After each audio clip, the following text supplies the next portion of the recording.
same. It's a lot like that in 75% of the country. Then you get into areas that are craggy, rocky, uphill, downhill, mountains, ski, climate, etc. That stuff has to come into play, right? I think Michigan is probably, out of all the stuff in here, Michigan's probably the most land rich. I think it's really difficult to develop property in some parts of Pittsburgh area. I think Buffalo. I think Buffalo and Albany are the special money makers. But you got New Yorkers there. You got to remember, New Yorkers fucking suck. Okay, but people in Buffalo are sweet, but New Yorkers suck. And I know, Manhattan doesn't speak for the rest of the state. But when I go upstate, I feel it. If you know what I mean, I feel it. Feel it in the air tonight. Yeah. So. And I don't like that. I don't feel the same thing when I go to Maine, and Maine has coastline, so anything in upstate New York, you can take the Finger Lakes and you can have Hunter Biden snort crack off your fucking hotel remote control. I don't give a shit. You can stuff it up your pussy. I could care less. What I'm saying is, at the same time, when you read articles and you say, the market's cooling, listen, data in major metros, okay, is going to sway the entire story, okay? And they're not going to read analytics. They want a clickbait title, okay? So Ohio's popping. The Northeast is popping. Look at the I've been saying it for years. It's nice up here. It's cheap. Eastern Connecticut's fucking cheap. You want a place to live. I can never buy a house. Yeah, if you're in San Francisco, you're not going to buy shit. If you're in Manhattan, who gives a shit? What are you, Sex in the City? Can I have that second page I gave you just to organize better over? I don't want to hear about you buying a house in Manhattan. This isn't for you, man.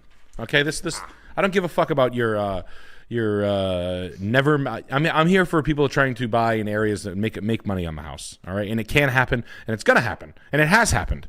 All right, it's happened easy over 100 times. Right, you guys are meet me on the road. You're telling me nice things and nice stories. I love it. I love all of you for that. I mean, every time you tell me something and you win, or you're selling cars and you worked at a fucking tow truck company and you stunk and now you lost 20 pounds and your fucking paycheck was $3,000. That's the shit I want to hear about.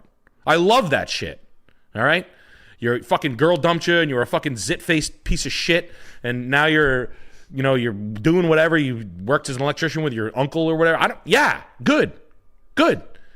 You know what I mean? I like that stuff. It's motivational, I work with guys that are younger than me all the time that are a lot cooler than I am. I'm happy they're happy. I'm happy they're cool. I like seeing Joey win. I like seeing Alex win. Is he talking about me? I'm fucking 79 years old. And I work with guys, Will Mahoney, my friend Will Mahoney. I hang out with him. I look like a fucking child molester when I hang out with Will Mahoney. Guy's 18. He's fucking 12 years old.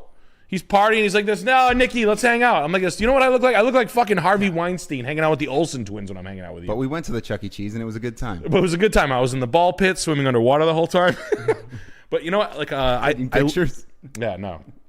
I enjoy this. So, and honestly, I'm out here listening to young bruh, and I'm here being young. No, I'm just happy for people who are able to turn their life around or make a buck in real estate. But I don't want to hear about these sidewards, like, money parking things. You can save yourself I mean, if you want me to take a look at the house for you, no problem. What I want to see is people in developing areas being able to buy something here and take it there.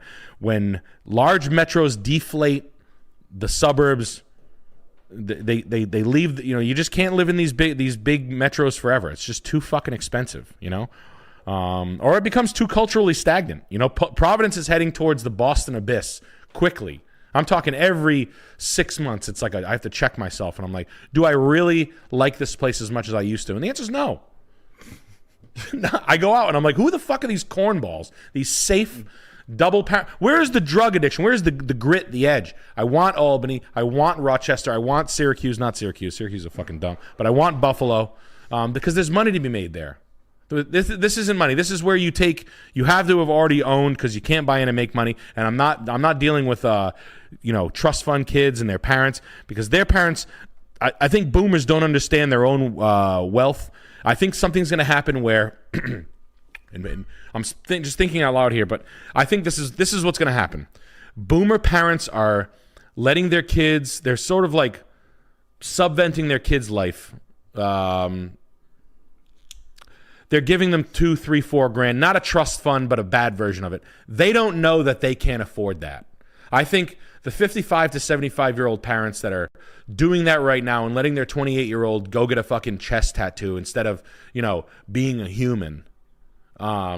I think that's going to come back and bite them. I think the single mom that's just always been, letting her kid, go willy-nilly, I think the credit card's going to get cut off and shit's going to go sideways.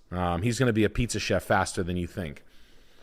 And I don't think the boomers have a good grasp on their debt. I don't think they manage their money well, and I think that they buy and buy and buy and think their job is infinitely irreplaceable.